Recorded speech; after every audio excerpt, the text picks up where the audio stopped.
The fluorescent lights hummed their death song at 11:03 p.m. My hand trembled as I reached for the mop bucket. The smell of bleach couldn't mask what lingered in the air. Something sweet and wrong, like fruit left to rot in summer heat. Aisle 13 stretched before me in the darkness. Empty. Silent. Waiting. The training manual was clear. Rule number 7, never look at aisle 13 after 11 p.m. 23 rules total, all written in faded blue ink, all signed in what looked suspiciously like dried blood. I'd worked at Piggly Wiggly for 3 months. Minimum wage, night shift, small-town Alabama where everyone knew everyone's business, except what happened in aisle 13. The temperature dropped 10 degrees as I approached. My breath came out in small puffs. The cereal boxes stood perfectly aligned, but something was off. The shadows between them moved wrong. Too thick. Too alive. My supervisor's words echoed, "Some folks went missing back in '97. Started with curious employees who couldn't follow simple instructions." The floor tiles were spotless. Too spotless. Like someone had scrubbed them with industrial strength cleaner. Multiple times. Recently, a shopping cart sat abandoned at the end of the aisle.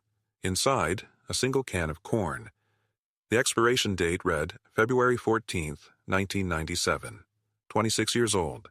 The can was ice cold. I heard footsteps behind me. Slow, deliberate, the sound of work boots on linoleum. But when I turned around, the store was empty. Just me and the security cameras with their blinking red eyes. Except the camera pointed at aisle 13 wasn't blinking. It was turned off. My phone buzzed. Text from an unknown number. "You're looking. Stop looking. Some rules exist for a reason." The lights above aisle 13 began to flicker. On, off, creating a strobe effect that made the shadows dance like living things. I backed away, my heart hammering against my ribs. That's when I saw the handprint on the glass freezer door. Small, child-sized, pressed from the inside. The freezer had been sealed for maintenance since 1997, but the handprint was fresh, still warm to the touch, and it was moving, slowly sliding down the glass, leaving streaks of something that definitely wasn't condensation. The question that would haunt me for the next 6 months formed in my mind. What happened in 1997? And why did they need 23 rules to keep it from happening again?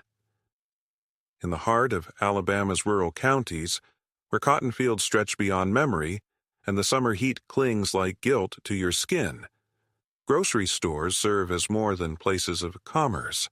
They are sanctuaries, confessionals, and sometimes something far darker. For over a century, small-town grocers have wielded power that extends far beyond their checkout counters. They decide who eats, who starves, who belongs, who doesn't. The fluorescent lights hum with secrets. The aisles whisper with unspoken rules that govern not just shopping, but survival itself. What you're about to hear is the testimony of someone who thought they understood retail work. Someone who believed a job stocking shelves in rural Alabama would be simple, honest labor. They were wrong. Because in some places, the line between customer service and something more sinister blurs until you can't tell where commerce ends and control begins, where the smell of bleach mingles with fear and the temperature-controlled aisles hide truths that would make your blood freeze.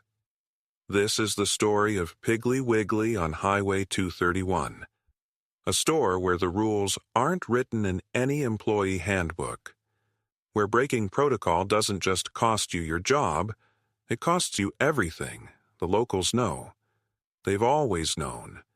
But they shop there anyway, moving through those fluorescent-lit corridors with the careful precision of people who understand that some traditions are too dangerous to break. They understand that in small towns, power doesn't always wear a badge or carry a gavel. Sometimes it wears a name tag and counts your change. Sometimes it decides whether you deserve to leave. Our narrator thought they were starting a simple job. Minimum wage, flexible hours. A way to pay bills while figuring out their next move in life.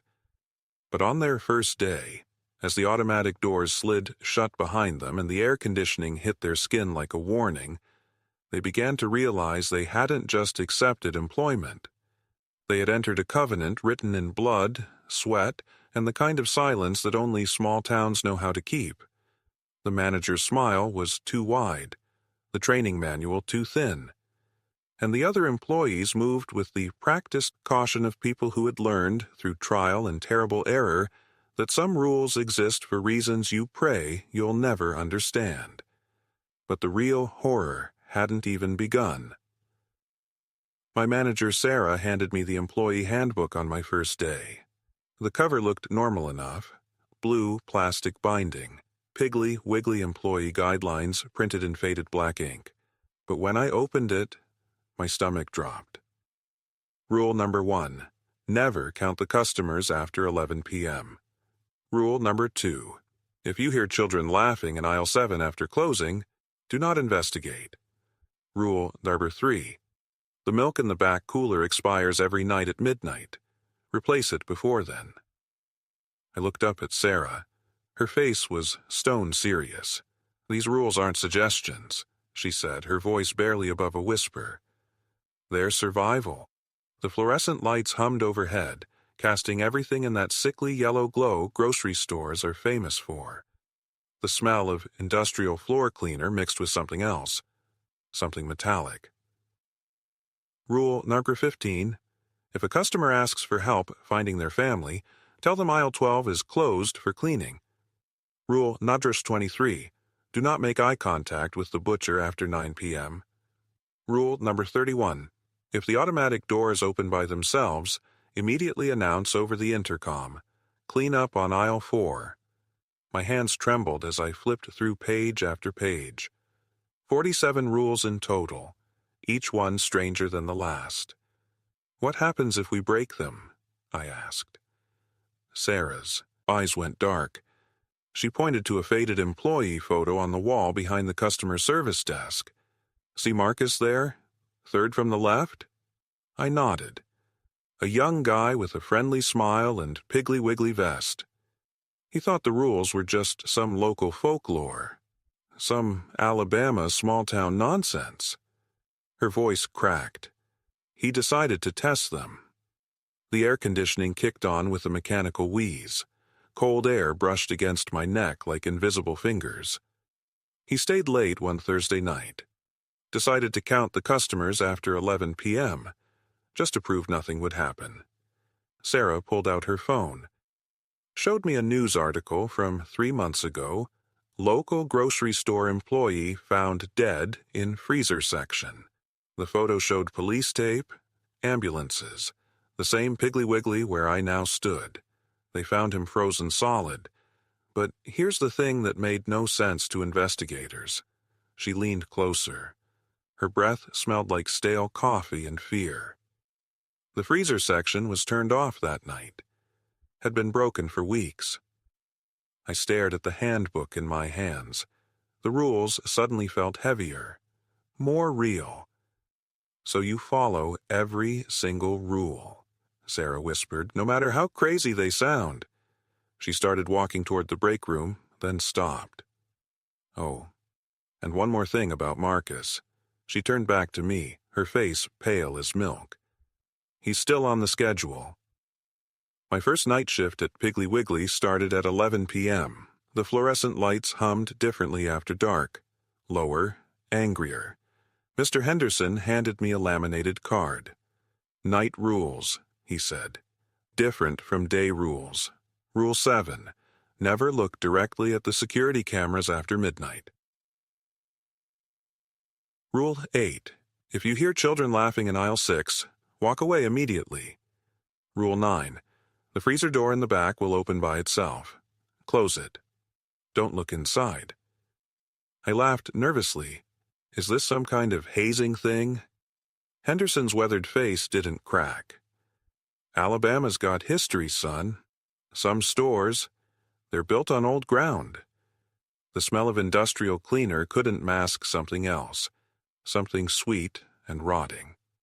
7 p.m. I was restocking cereal when I heard it. Children's laughter, high and musical, echoing from aisle 6. My skin prickled cold. The sound bounced off empty shelves like an echo from another time. I walked toward it, my sneakers squeaking against linoleum that suddenly felt sticky. The laughter grew louder. Closer. Aisle 6. Pet food and cleaning supplies. Empty. But the laughter continued, seeming to come from everywhere and nowhere. I remembered Rule 8. Walk away immediately. I turned to leave and froze. Tiny handprints, wet and dark, leading from the pet food toward the back of the store. My heart hammered against my ribs. The air tasted metallic, like old pennies. I followed the prints, each step heavier than the last. They led to the freezer room. The heavy door stood wide open, exhaling clouds of Arctic air that burned my lungs. Rule 9 echoed in my mind. Close it. Don't look inside, but the handprints continued into the darkness. Small handprints, child-sized. The freezer's motor groaned like something in pain.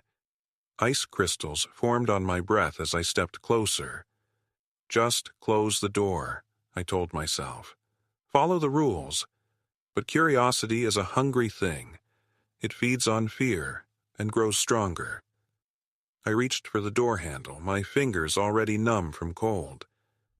That's when I heard my name, whispered from inside the freezer, in a voice that sounded exactly like my little sister, my sister who died in 1987, my sister who would never grow older than 7.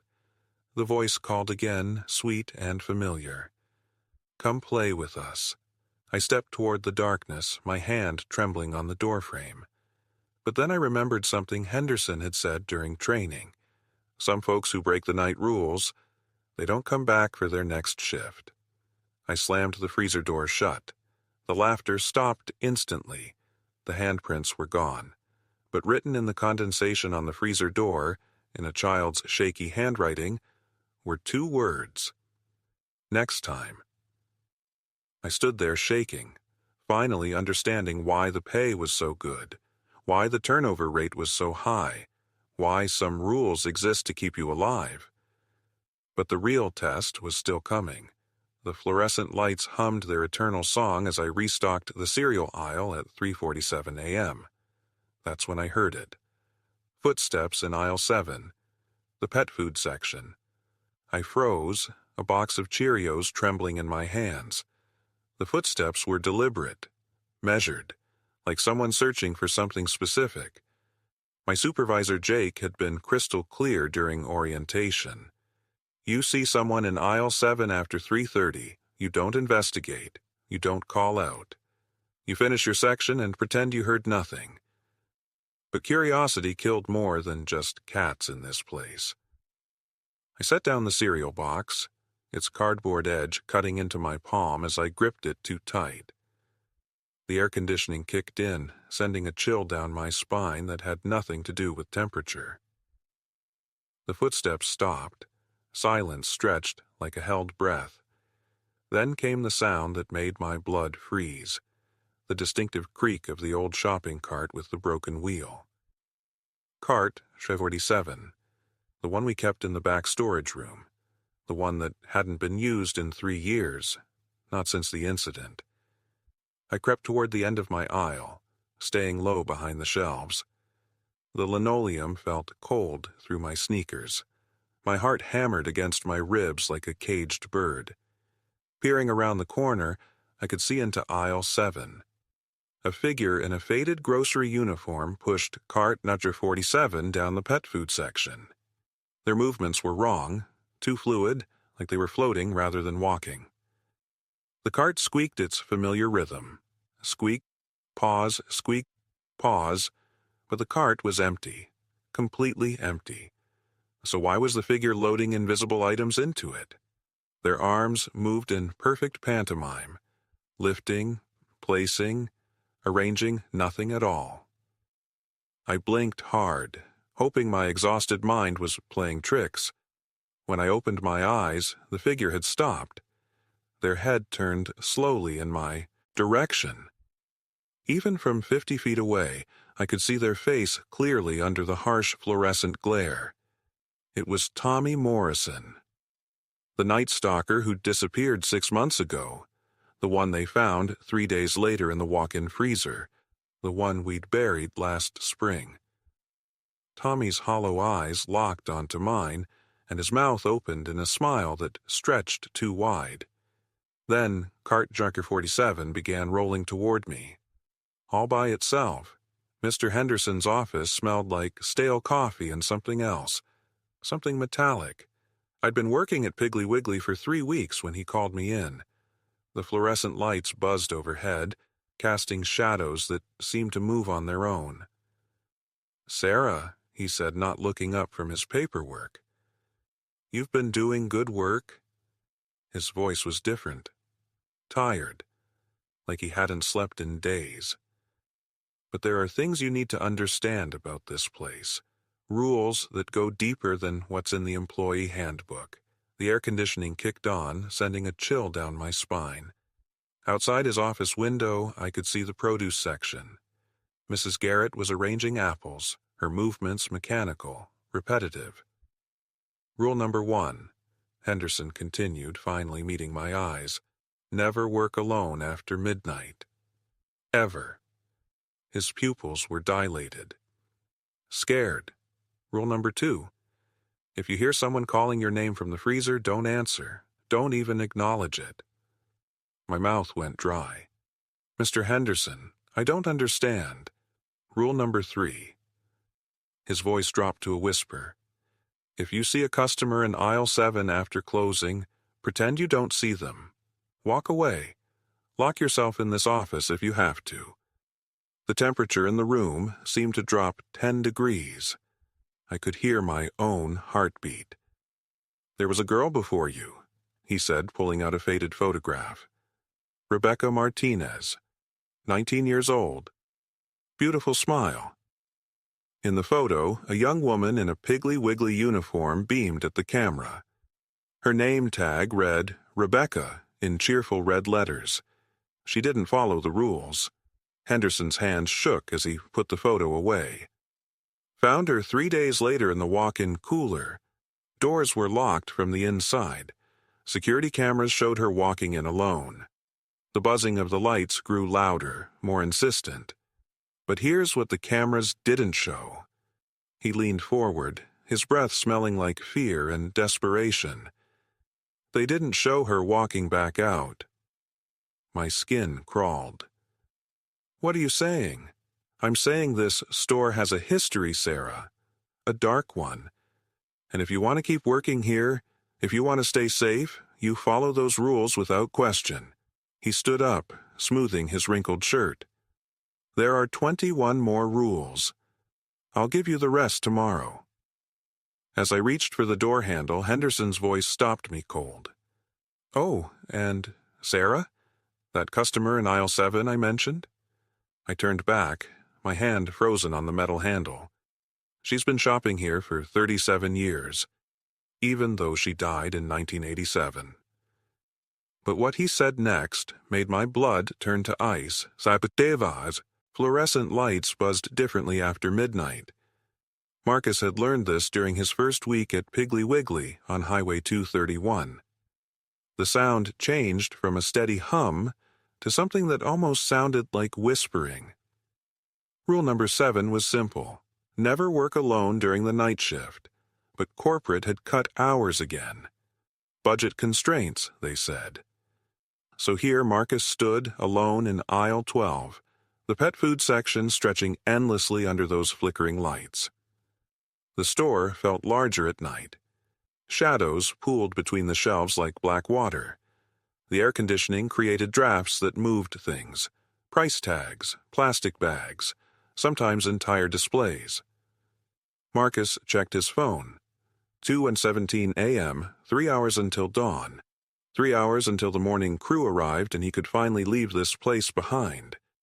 That's when he heard the shopping cart. The wheels squeaked in a familiar rhythm. Squeak, roll, squeak, roll, moving slowly through the produce section. Marcus froze, his hand gripping the price gun so tightly his knuckles went white. The store was locked. He'd checked every entrance twice. The squeaking grew louder, closer. Someone was pushing that cart with deliberate slowness, like they had all the time in the world. Marcus crept toward the end of aisle 12, his sneakers silent on the polished linoleum. The cold air made his breath visible in small puffs. His heart hammered against his ribs. The squeaking stopped. Complete silence filled the store, broken only by the refrigerator's mechanical humming and those whispering lights overhead. Marcus peered around the corner. The cart sat empty in the middle of the produce section, still rocking slightly as if someone had just released it. Fluorescent light reflected off its metal frame, casting long shadows across the floor. But no one was there. Marcus stepped into the main aisle, his eyes scanning every corner, every shadow. The produce coolers cast everything in an eerie green glow. Lettuce heads looked like skulls in the dim light. Then he saw the note. Taped to the cart's handle, a piece of paper fluttered in the artificial breeze. Marcus approached slowly, his mouth dry as cotton. The handwriting was shaky. Desperate. Rule 7. Exists for a reason. You're not alone. You've never been alone. Check the security cameras. Check what's been watching you. Marcus looked up at the nearest camera. The red recording light was off. It had been off all night, but something was moving behind the lens. The fluorescent lights above aisle 13 flickered differently than the others. 3 rapid pulses, then darkness for exactly 7 seconds. I'd been watching this pattern for weeks, timing it with my phone. Always the same rhythm. Always the same cold draft that followed. My supervisor Jake had warned me on my first day, don't stalk aisle 13 after 9 p.m. Don't ask questions, just follow the rule. But tonight, Mrs. Henderson needed her prescription cat food. The special kind we only kept in the back corner of aisle 13, the moisié. Temperature dropped 10 degrees the moment I stepped past the cereal boxes. My breath came out in small white puffs as I walked deeper into the aisle. The smell hit me next, something between old pennies and wet concrete. That's when I saw her. A woman in a faded yellow dress stood motionless between the pet food and cleaning supplies. Her back was to me, long gray hair hanging like curtains.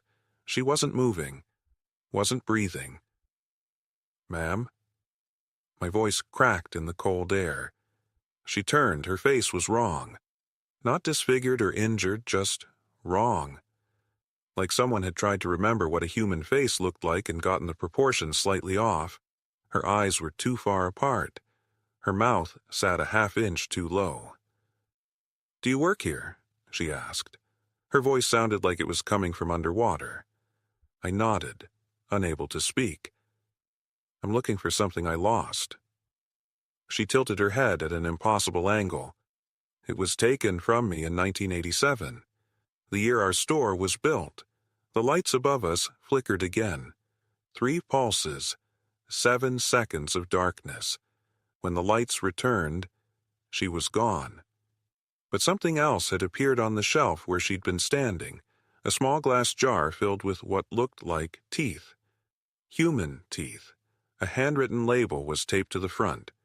Property of Sarah Chen, aisle 13, 1987. My hands shook as I reached for my phone to call Jake. That's when I heard the footsteps behind me. Slow, deliberate, getting closer. I turned around, expecting to see the woman in the yellow dress. But standing at the end of aisle 13 was someone else entirely. Someone I recognized from the old newspaper clippings Jake kept hidden in his office. The previous night shift worker who'd disappeared without a trace. 23 years ago. He looked exactly the same age as in his missing person photo, and he was walking straight toward me. My third week at Piggly Wiggly started like any other. The fluorescent lights hummed their familiar tune. The smell of bleach mixed with rotting produce from the dumpster outside. But something felt different. Mr. Henderson, the night manager, pulled me aside during my break. His weathered hands shook as he lit another cigarette.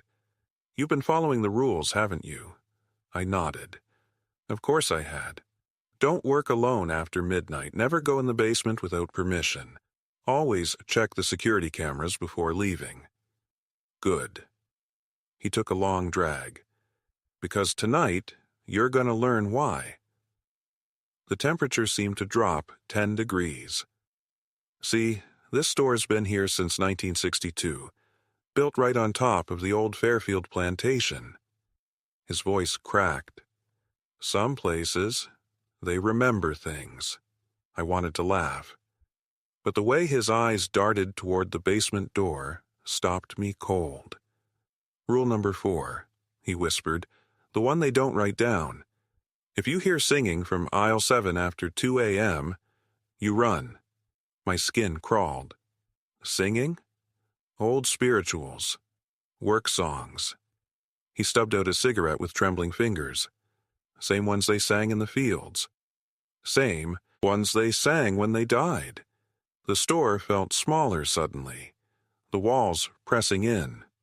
"You think I'm crazy," Henderson said. "That's what Tommy thought, too. 3 months ago. Tommy, the kid who quit without notice. Management said he'd just stopped showing up." "What happened to Tommy?" Henderson's face went pale. "He broke Rule 4, went to investigate the singing in aisle 7, found him the next morning, curled up by the cereal boxes. The fluorescent light above us flickered. Doctors said it was a seizure. But I saw his face." Henderson's voice dropped to barely a whisper. Pure terror, like he'd seen something that shouldn't exist. My mouth went dry. What did he see? The workers, still picking, still singing, still bleeding from the overseer's whip. The lights flickered again. Longer this time. "They're not angry," Henderson continued, "just lost, trapped between what was and what is. The store's built on their pain, kid, their memories." A sound echoed from the front of the store. Soft, melodic, haunting, singing. Henderson grabbed my arm. His grip felt like ice. "It's 2:15 a.m., he whispered, checking his watch. "And that's coming from aisle 7. But what we heard next made us both freeze in absolute terror. The basement key felt heavier than it should. I'd been working at Henderson's grocery for 3 months. Long enough to know the rules, long enough to follow them without question. Until tonight. Rule number 13 was simple. If the basement light flickers 3 times during your shift, you must go downstairs within 10 minutes. Alone. Do not tell anyone. The fluorescent bulb above aisle 7 had been stuttering all evening. 1 flicker. 2 flickers. Then 3. My hands trembled as I pulled the brass key from the manager's drawer. The metal was ice cold against my palm, despite the Alabama heat that made the store feel like a furnace. The basement door stood at the back of the store, hidden behind towers of expired cereal boxes. Paint peeled from its surface like diseased skin. The lock turned with a grinding sound that made my teeth ache. Cold air rushed up from below. It smelled wrong. Not musty like basements should, but sweet. Sickly sweet, like flowers left too long in water. The wooden stairs creaked under my weight. Each step echoed in the darkness below. My flashlight beam cut through the black, revealing concrete walls stained with something dark. That's when I saw them. Shelves lined the basement walls. But these weren't stocked with groceries. Jars filled the shelves. Hundreds of them, each one labeled with a date and a name. The glass was cloudy, the contents floating in amber liquid. I recognized some of the names. Sarah Mitchell, the cashier who quit last month. Tommy Rodriguez, the stock boy who moved back to California. Mrs. Henderson herself, the original owner who supposedly retired to Florida. My flashlight shook as I read label after label. Employees who had left, customers who had stopped coming, all of them here, preserved in glass. Floating in that sweet-smelling solution, a new jar sat empty on the center shelf. Fresh, waiting. The label was already written in careful script. Marcus Thompson, Night Shift Associate, today's date. Footsteps echoed on the stairs behind me. Slow, deliberate. The basement door slammed shut with a sound like thunder. I spun around, my flashlight beam dancing wildly across the walls. Mr. Peterson stood at the bottom of the stairs, his manager's smile wider than it should be. In his hand, he held a syringe filled with amber liquid. "You read the rule, Marcus," he said, his voice echoing off the concrete. "You came down alone." The sweet smell grew stronger. "Now we can complete your employee file."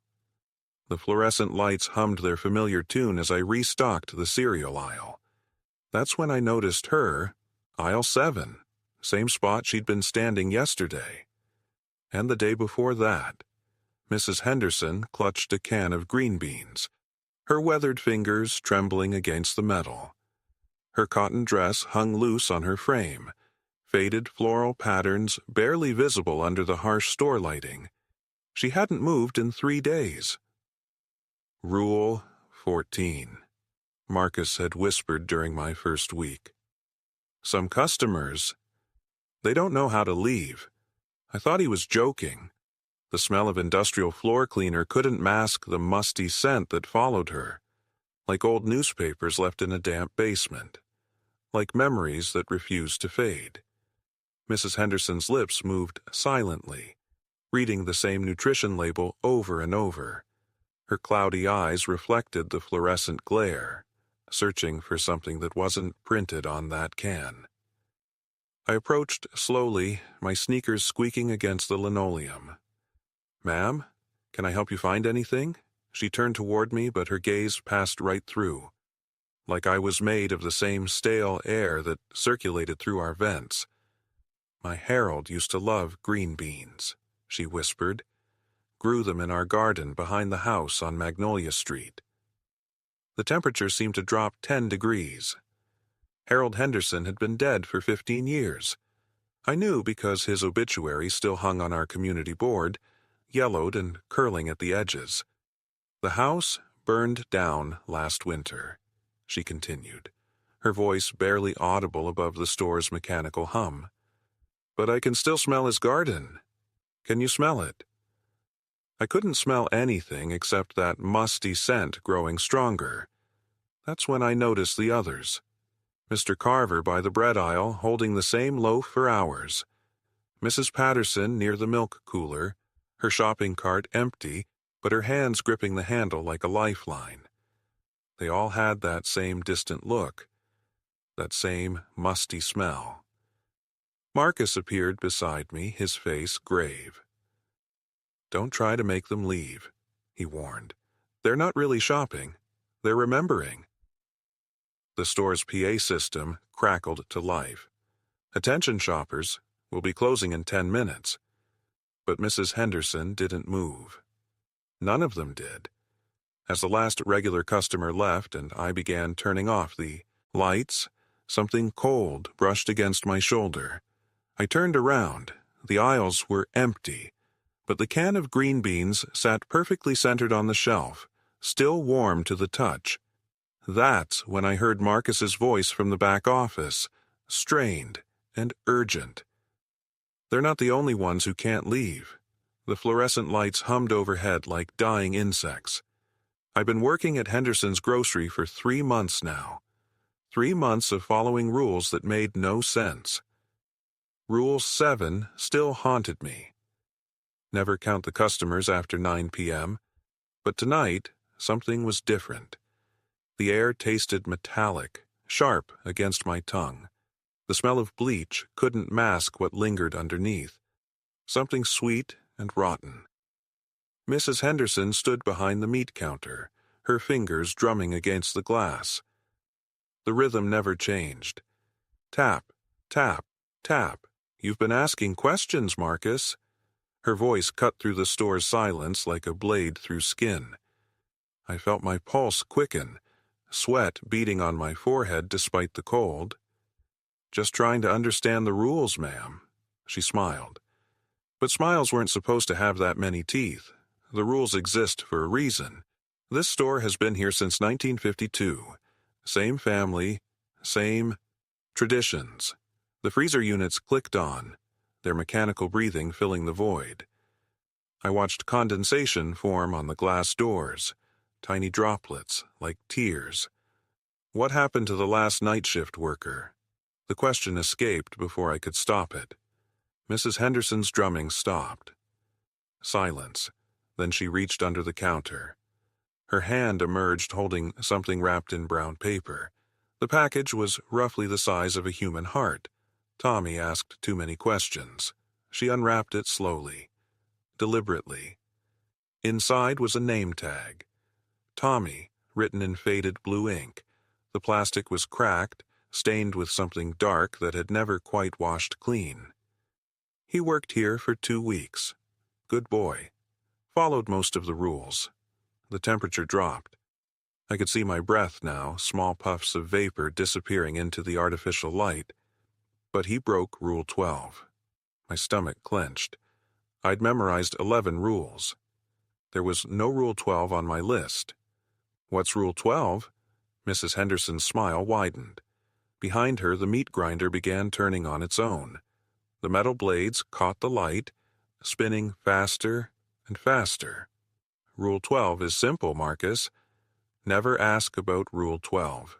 The brown paper fell to the floor. Tommy's name tag clattered against the tiles, the sound echoing through empty aisles. That's when I noticed the meat in the display case. Fresh ground beef. Posted today, but we hadn't received any deliveries this week. Mrs. Henderson followed my gaze and nodded slowly. Now you understand why we need these rules. But the real horror hadn't even begun. The fluorescent lights in the meat department buzzed differently after midnight. A harsh, electric whisper that cuts through the silence like a blade through bone. I learned about Rule 13 the hard way. When Marcus, the night shift butcher, pulled me aside during my 3rd week. You see anything strange back there? You pretend you don't. His hands were still stained red from the evening's work. The metallic smell of blood mixed with industrial bleach made my stomach turn. Strange how? Marcus glanced toward the walk-in freezer. The heavy steel door stood slightly ajar, releasing tendrils of cold mist that danced in the harsh light. The meat hooks move on their own sometimes. The grinder runs when nobody's touched it. I thought he was joking.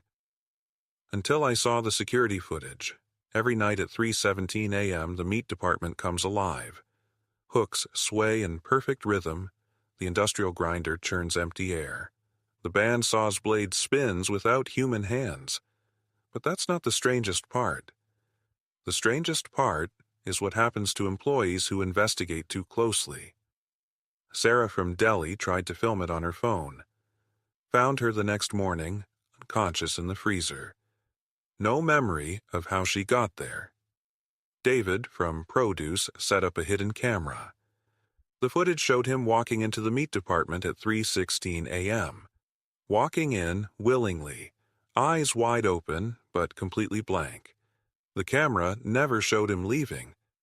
But here's what nobody talks about. What Marcus finally told me after 6 months of working together. This store was built on old land. Real old. He pointed to a faded newspaper clipping taped inside his locker. The headline made my blood freeze. Mysterious disappearances plague rural Alabama butcher shop. 1962. 5 people vanished from the original building. A family-owned meat market that operated for 30 years before our grocery chain bought the property. The article described strange sounds at night, tools moving by themselves, employees found in impossible places with no memory of how they arrived. They never found the bodies. Marcus whispered. But they found something else. He showed me the basement blueprints. A room that doesn't appear on our current store maps. A room directly beneath the meat department. A room still accessible through a hidden panel behind the industrial freezer. "What's down there?" I asked. Marcus's face went pale. His voice dropped to barely a whisper. "The real harvest happens at midnight, and it's not cattle they're processing." The meat hooks swayed gently above us, though no air moved in the sealed department. But the real question that haunts me every night shift isn't what's happening in that basement. It's why management knows about it and does nothing to stop it. Rule number 23 was carved into the underside of the customer service desk. I discovered it during my 3rd week, running my fingers along the wood grain while Mrs. Henderson screamed about expired coupons. The letters were deep, deliberate, like someone had pressed hard enough to draw blood. Never let them confess at the desk after 9 p.m. I thought it was a joke, some employees' dark humor about difficult customers. Then October came. The fluorescent lights above the service desk flickered that Tuesday night. The store was nearly empty, just the hum of refrigerators and my breathing. That's when she approached. Elderly woman, maybe 70. Her hands shook as she placed a crumpled receipt on the counter. "I need to return something," she whispered. The receipt was from 1987. 36 years old. I looked up at the clock.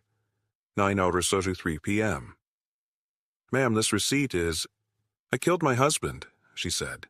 The words hung in the stale air like smoke. My mouth went dry. "I put rat poison in his sweet tea. Right here in aisle 7. Been carrying this receipt ever since." Her eyes were hollow, empty as the parking lot outside. "Ma'am, you need to— Can't return it now, can I?" She laughed, but it sounded like crying. "Can't return what's already done." I reached for the phone to call security. My hand trembled. That's when I noticed them. Other customers, standing in the shadows between the aisles, watching, all elderly, all holding old receipts. They moved closer to the service desk like moths to flame. "I stole from the church collection," whispered a man with liver spots. "I left my baby in a hot car," said a woman clutching a 1993 receipt. "I knew about the fire but didn't warn them," another voice called from produce. The confessions poured out like blood fro, M.A. wound, each one darker than the last. I understood then why the rule existed. After 9 p.m., the customer service desk became something else, a confessional for the damned. The fluorescent light above me buzzed louder. The shadows grew longer. I looked down at the carved warning beneath my fingers, but it was too late to follow rule number 23. They were already here, and they weren't finished confessing. The keycard felt cold against my palm as I slid it through the reader. Mr. Henderson's office door clicked open with a soft mechanical hum. I'd been working at Piggly Wiggly for 3 months, following the rules, never questioning why we couldn't work past midnight, never asking about the locked freezer in the back. But tonight, Henderson left his keycard on the break room table. The office smelled like old coffee and something else, something metallic that made my stomach turn.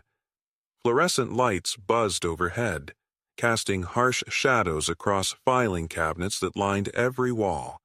Each drawer was labeled with dates going back 40 years. 1987, 1994, I pulled open the nearest drawer. Photographs spilled across my hands. Black and white images of the store's grand opening in 1981, smiling families, ribbon-cutting ceremonies, but underneath, the photos changed. Polaroids of employees, night shift workers I'd never seen before. Each photo had a red stamp across the bottom. Transferred, my hands trembled as I flipped through dozens of faces. Young cashiers, stock boys, all stamped with that same red word. Then I found the logbook. Employee incident reports. Confidential. Page after page of handwritten entries. Dates, times, names I recognized from the employee bathroom wall where people carved their initials before quitting. March 15th, 1987. Sarah Mitchell violated rule number 7. Freezer incident resolved. Family notified of transfer to Birmingham location. October 3rd, 1994. David Chen found in produce cooler after hours. Cleanup crew dispatched. Parents informed of sudden relocation. June 12th, 2019. Ashley Rodriguez ignored midnight protocol. Standard procedure initiated. My throat went dry. There was no Birmingham location. Piggly Wiggly only had one store in our county. I flipped to the most recent entry. November 28th, 2024. Marcus Williams showing curiosity about restricted areas. Monitor closely. Prepare contingency. Marcus Williams. That was my name.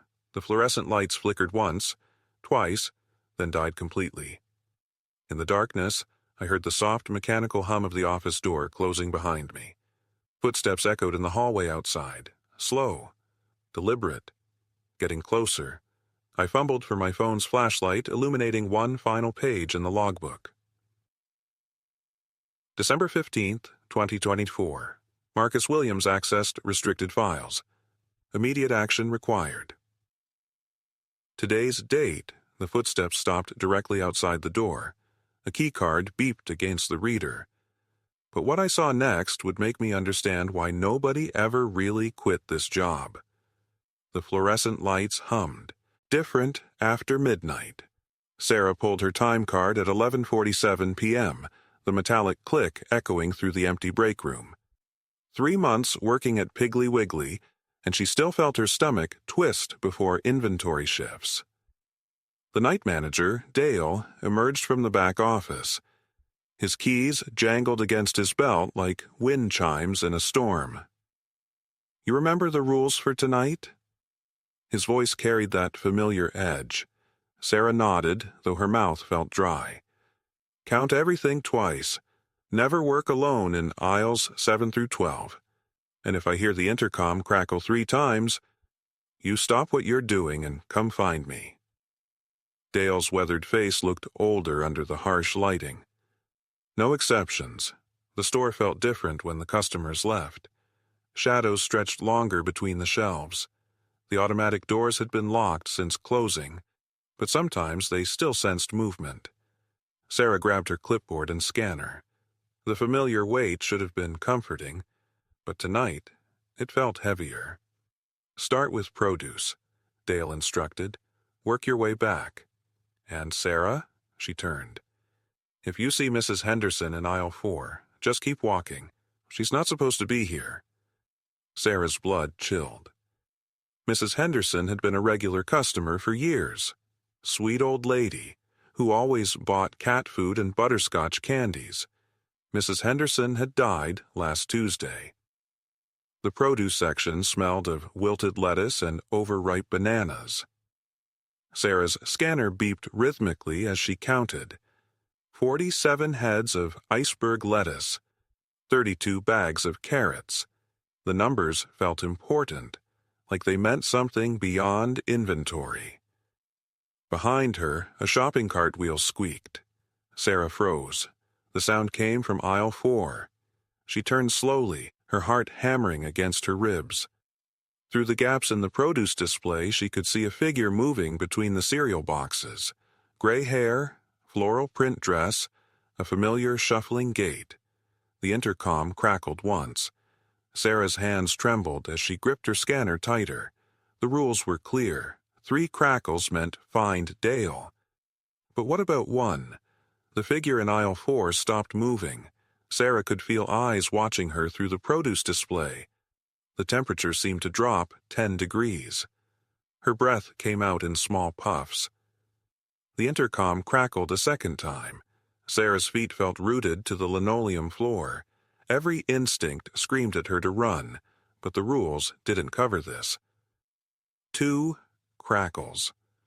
What did two crackles mean? In aisle 4, Mrs. Henderson's voice drifted over the shelves. "Sarah, dear, could you help me reach something?"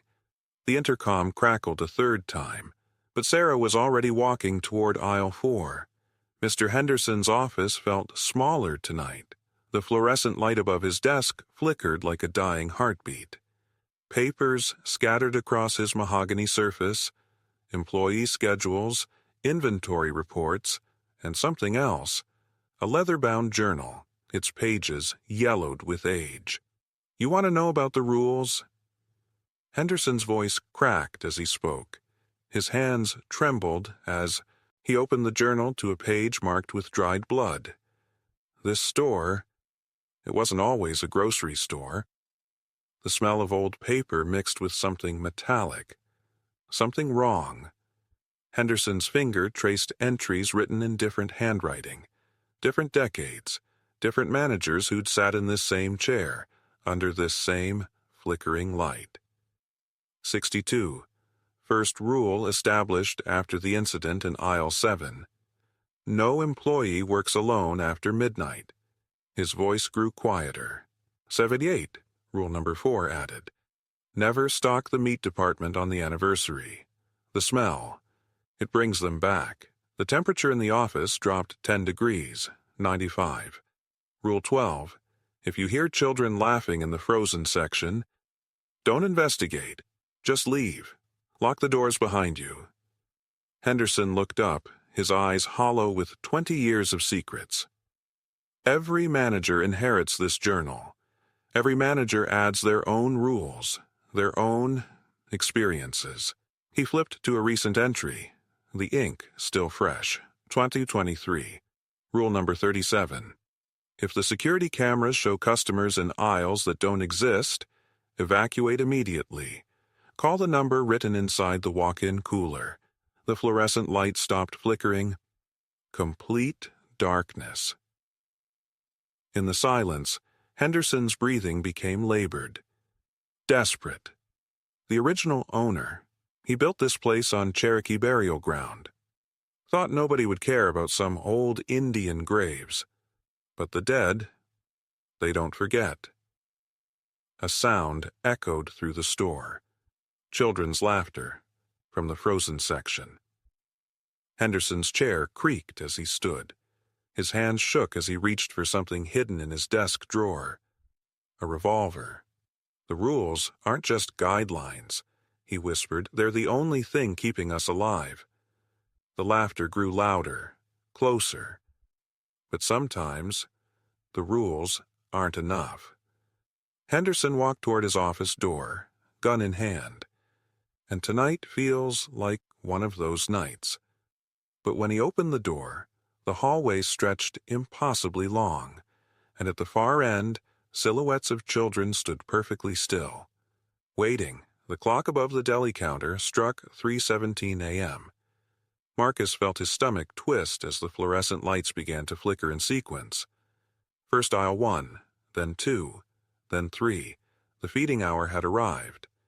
He pressed himself against the cold metal of the stockroom door, watching through the crack as something moved in the darkness beyond the produce section. The smell hit him first. Rotting vegetables mixed with something else. Something metallic. Blood. Rule 17, he whispered to himself, voice trembling. Never look directly at them during feeding time. But his eyes betrayed him. Through the gaps between the shelves, he saw them emerge from the shadows. The night shoppers. Their movements were wrong. Too fluid, too purposeful. Their shopping carts squeaked against the linoleum, but the sound was different now. Hungry. Marcus remembered his first week when Janet had explained the rules with that hollow look in her eyes. Some customers shop for groceries, she'd said. Others shop for something else entirely. Now he understood. The temperature dropped 10 degrees in seconds. His breath came out in visible puffs as he watched one of them stop at the meat counter. It didn't use the service bell. Instead, it simply stood there, waiting. The butcher emerged from the back room, but it wasn't Dave, the day shift butcher with the kind smile and Alabama drawl. This was someone else. Something else.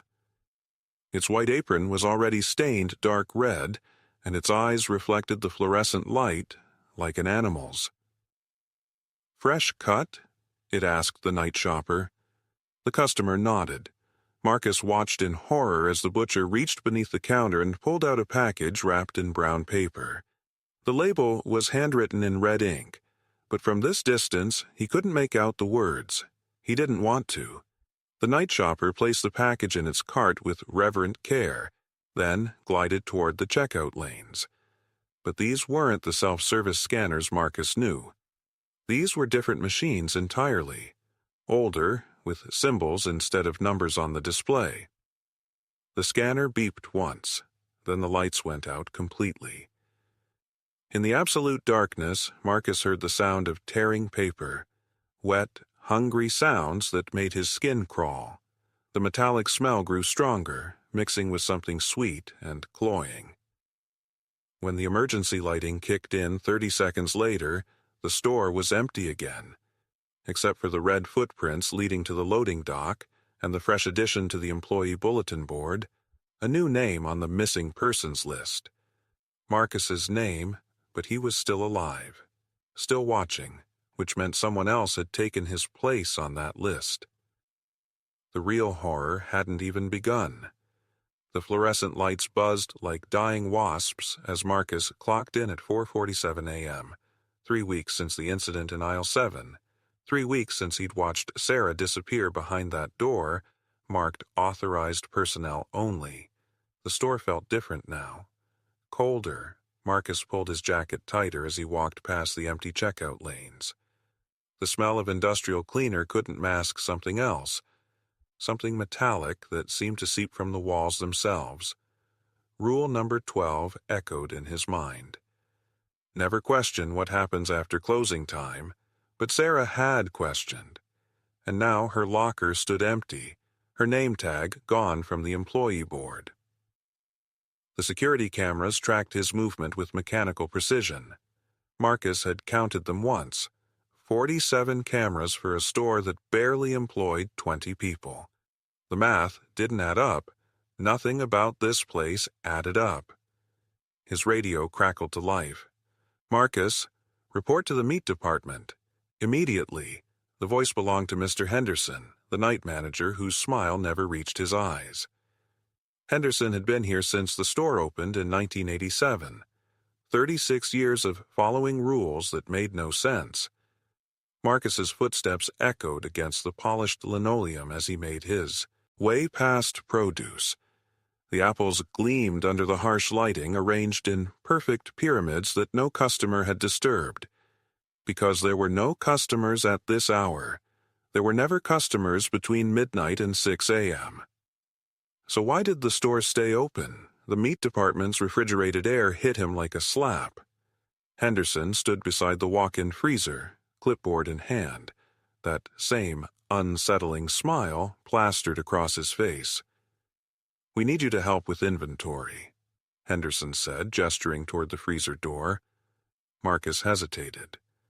Rule number 8. Always comply with management requests without question. But rule number 15.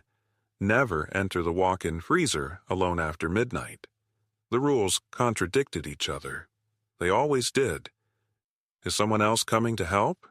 Marcus asked, his breath visible in the cold air. Henderson's smile widened. "Oh, you won't be alone. We have special inventory tonight." The freezer door swung open with a pneumatic hiss.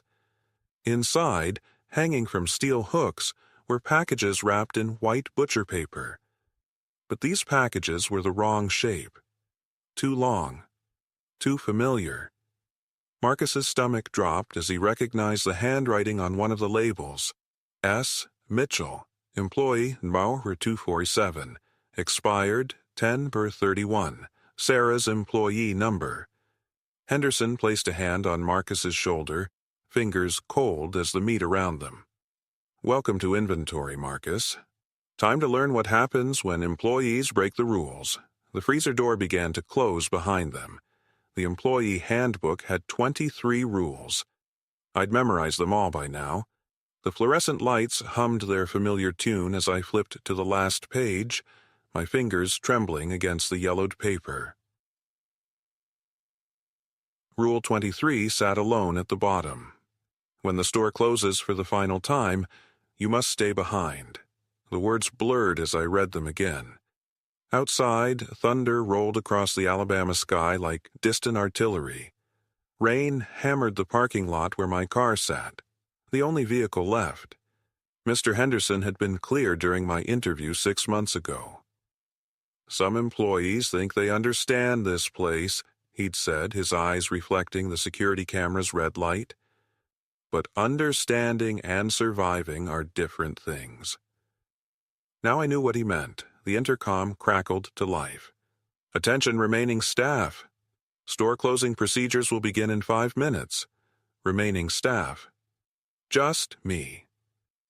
I walked the empty aisles one last time. Aisle 7 still smelled like copper pennies where Mrs. Crawford had collapsed last month. The produce section's mist sprayed on schedule, creating ghostly clouds that drifted past the wilted lettuce. Everything looked normal. Everything felt wrong. The temperature dropped 10 degrees as I reached the back office.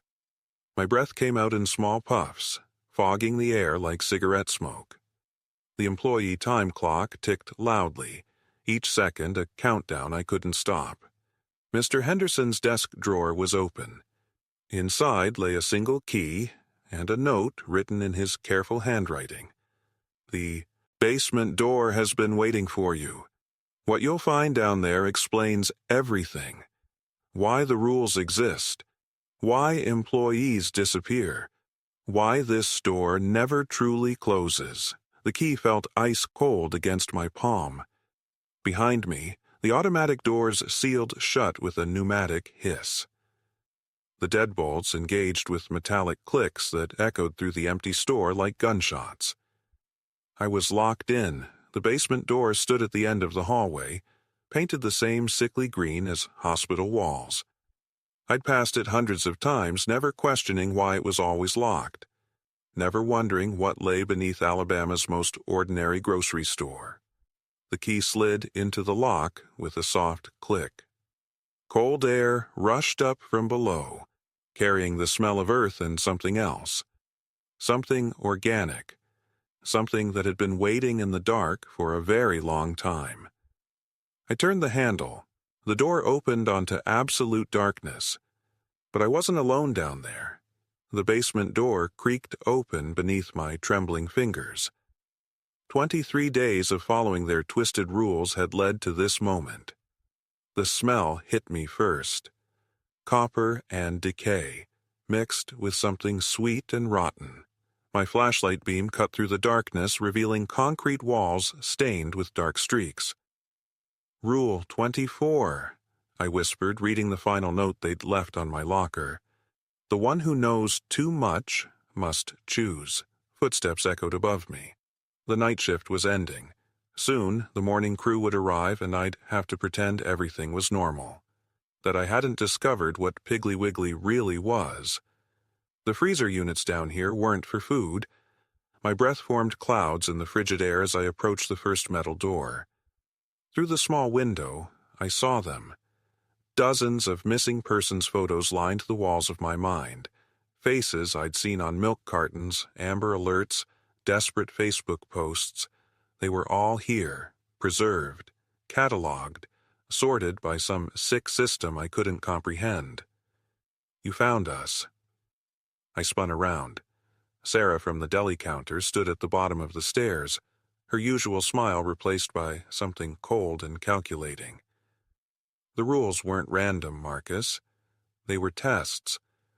To see if you'd follow orders without question. To see if you belonged. My phone had no signal down here. The concrete was too thick. Too intentional. 23 employees over 30 years, she continued, stepping closer. All carefully selected. All trained to follow the rules without asking why.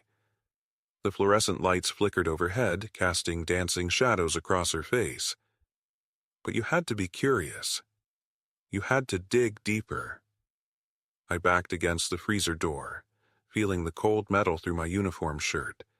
The name tag felt heavy on my chest. Proof of my employment.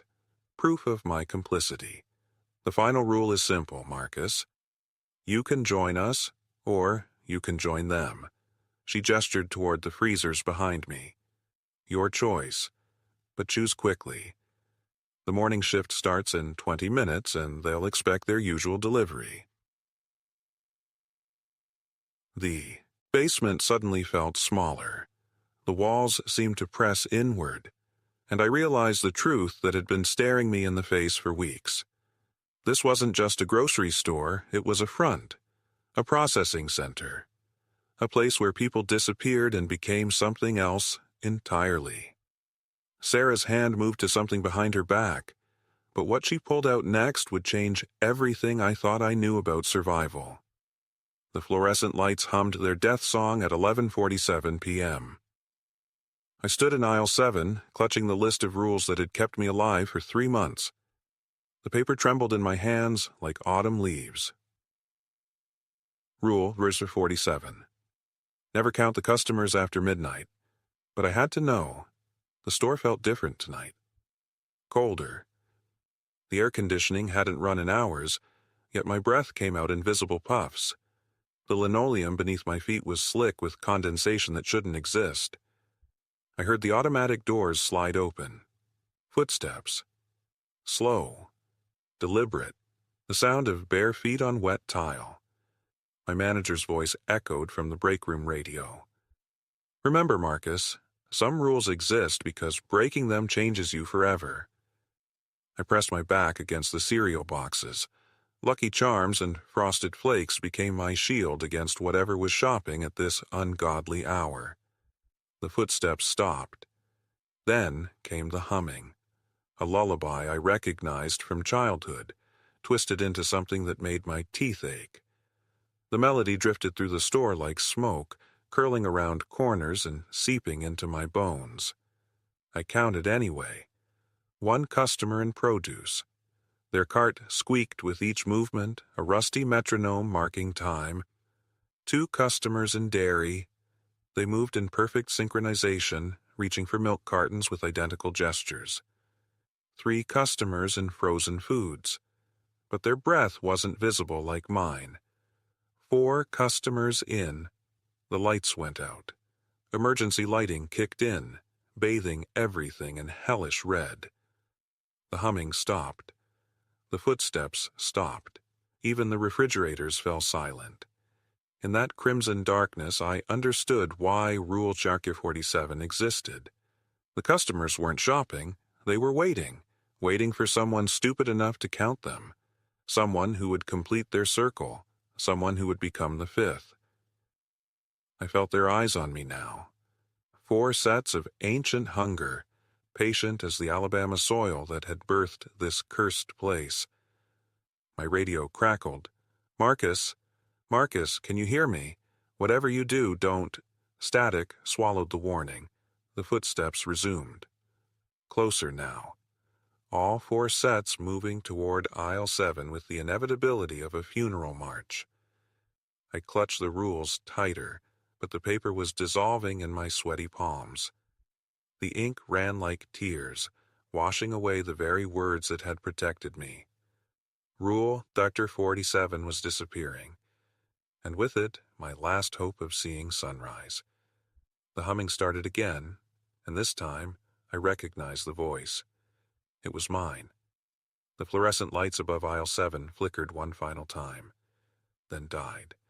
I stood in the sudden darkness, my badge still warm against my chest.